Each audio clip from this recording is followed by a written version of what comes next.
is it we allow that little noxious numbnut get inside our heads?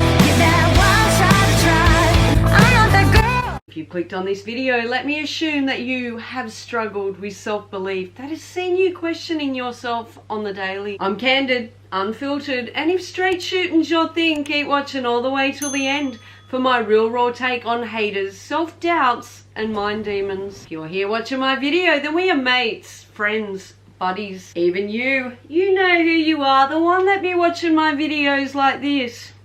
And if you've come here, sort out my videos, even to take the piss, then we are chums. You are potentially my best friend of all. You are giving me views and engagement. You are more invested in me than I fucking am. And this, my friends, is how I hope you'll come to see anyone giving you toxic vibes. Love us or loathe us, they're thinking about us. Rock and roll to us, baby. These are the kinds that will always be lingering somewhere, to some capacity in our lives. I'll let you in on a little secret. I no longer care what anyone thinks of me. I genuinely, absolutely do not. And that is when we find that amazing, magical place of freedom and power. I never thought I'd reach this point because, oh boy, I used to care. I cared too blasted much what others thought of me. To the point it almost killed me. And you know what doesn't kill us makes us stronger. They may have rattled your cage for a day or two, but you withstood it. Because they weren't powerful enough, you held your ground. I spent so much of my life hating myself, thinking I was unworthy. Nobody could hate me more than I loathed myself. I've waged war with the best, and the best being that doubt demon in my own bloody mind. She was one vicious little fucker. Nothing anyone else can do or say could even come close to the venom or vitriol that little numbnut has spat through my own noggin. But even numbnut herself was no match for my fight. So why should you, I, or anyone else who's battled with self-doubt give a flying fornication? What anyone else's uninformed numbnut mind conjures up about us. Now come on, fess up. I bet every single one of you here watching has been at odds with yourself and thought yourself an unworthy toe rag at some point in your life too, right? But what if we turn that around? I mean, come on. That little bludger that whispers untruths in our ear is clearly a first-rate fuckwad of arseholery. So why the hell are we listening to the gobshite? Can you imagine us taking that from any other person without obliterating the tosser from our very existence? So why is it we allow that little noxious numbnut get inside our head? The gateway that little know-all cretin dances on to demolish our self-worth. Having a go in life, we'll always see someone trying to bring us down by triggering our mind demon with our vulnerabilities and weaknesses. Fact is though, what others think of us doesn't change who we are. It's all just the imaginings of who they bloody are. What that little numbnut thinks of us is merely a projection of fears of what all the external numbnuts think of us too. First step in ridding ourselves of that self-loathing little turd demon is to also rid ourselves of anyone that brings toxicity, negativity, indifference, or hate from our lives. Trust me, we will never love ourselves if we are intent on holding on to those who bring us down. We have this fucked up notion if others are bringing us down, they're somehow above us. So it must be an accurate assumption. Wrong. Fact is, these sewer crawling scuzz buckets are well beneath us. They can't leave us alone, eradicate us from their thoughts because they can't reach us. Hence why they try to pull us down with them. Anyone doing good in life better than us won't try to pull us down. These are the ones that will be oblivious to our existence or will try to bring us up. Either way, they'll be too busy pursuing greatness to try to knock us on our ass. Only they, rolling in the cesspit of failure and dysfunction, will try to do that. They are dripping with the septic waste of insecurities and self-doubts and are hoping to infect us as rapidly as they can. Because we all know misery loves company, and these miserable sods want company. These shite-drenched, festering grubs want someone else rolling around in the excrement they feel life's dealt them. They try to drag down anyone they see as a threat. We cannot let their stench permeate through our psyche, our soul, have them rot us from the inside out. We, the many of us, have someone preying on our life whose behavior is equivalent with human waste. They splash shit around like fucking confetti. We allow them get under under our skin with their vials. Spend enough time considering them, they'll change us too. Our good shall become poisoned,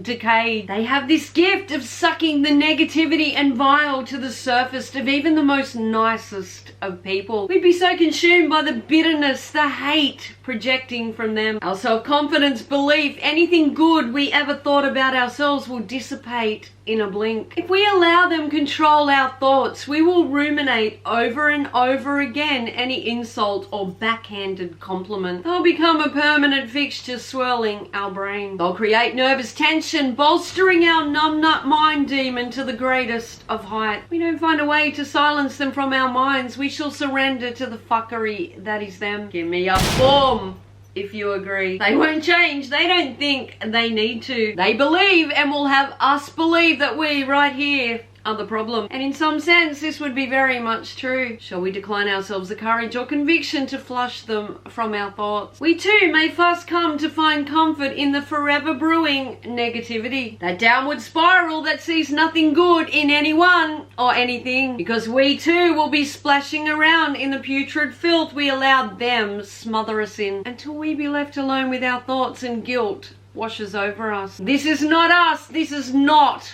who we are. This is not ever who we can allow ourselves to become. Unless we bugger off these drainers of good, we will be the sum part of those that surround. Even if we are giving power of thought to the sewer dwellers of hate and misery, then we too will indeed be sucked into that. We have to rid ourselves of these influences before they totally ruin our quality of life. They will set our mind demon into the wildest rampage of sabotaging thoughts if we don't wise up. Toughen up. Self-doubts are the ramifications of our mind demon numbnut slowly chipping away at our confidence, exacerbating our fears of how well we will do and what others will think of us. We want the doubts to be eradicated, so too must thinking so much about our bloody self. How we'll look, how we'll perform, but most importantly, how we'll be perceived by others, especially those that don't bloody matter. Seriously, we must stop to consider that most probably every single person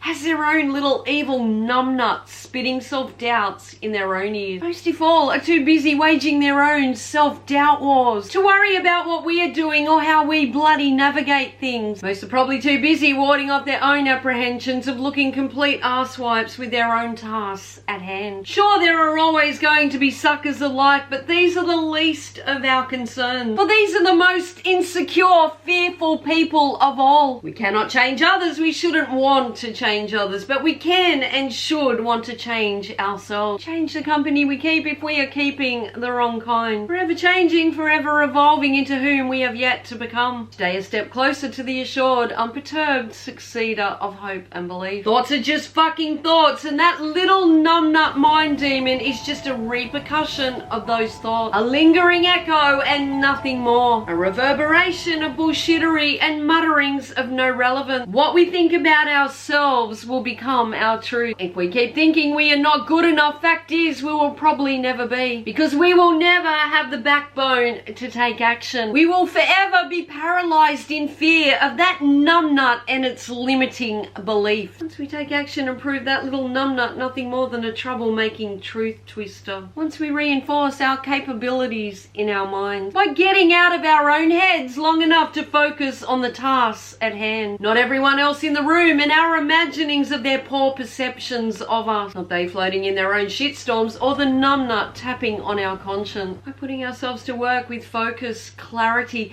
that we are just as worthy and capable as everyone else. For it is only when we break through the barricades do we become free. This screwed up idea in our heads that we're gonna fail, so we quit on ourselves before we even try. Not for a second realizing that we're already in the fail zone and cannot fail any more than by quitting on ourselves before we begin. We allow that little demon numbnut to maximize our weaknesses instead of minimizing our weaknesses and maximizing our strengths by realizing we got nothing to lose. Fear winning because on some level we feel we don't deserve it. We also fear bloody losing because we fear the shame associated. We must stop comparing ourselves to others by feeling we ourselves are not worthy or enough. We must forever silence that inner critic numbnut mind demon. Anyone else spitting bullshit our way must become nothing more than white noise. We are the sum total of our thought. Once we drown out the white noise, learn to rationalize whether our doubts are teaching us to use better judgment, follow our instincts, or merely unfounded whispers. There is a place for doubt and a place for self-belief. Only we can decide the place in which each will serve for our own greater good. It is no one else's place to be judge or jury on our lives. Not the numbnut mind demon or the turd dweller intent on dragging us down. When we focus on our own strengths and build an unshakable belief in ourselves, we will know, win or lose, we are learning, we are growing. What would you consider a sign you are breaking free from your self-doubt? We do not need validation. We do not need approval. We need acceptance of ourselves, determination, and grit. Eradicate our own demon numbnut and they strangulated by their own excretions. Focus on everything and all we are authentically, and everything and all we can authentically be. Only then can we fully grow. Only then can we be fully free. Let me know in the comments if you've waged a war with your own numbnut mind demon or some tactics you've learned. This will also let me know you've made it right to the end of the video. And if you enjoyed this video, be sure to hit the like button and subscribe so I know to keep making more. I'm so grateful to those of you whom already have. If you'd like to keep watching,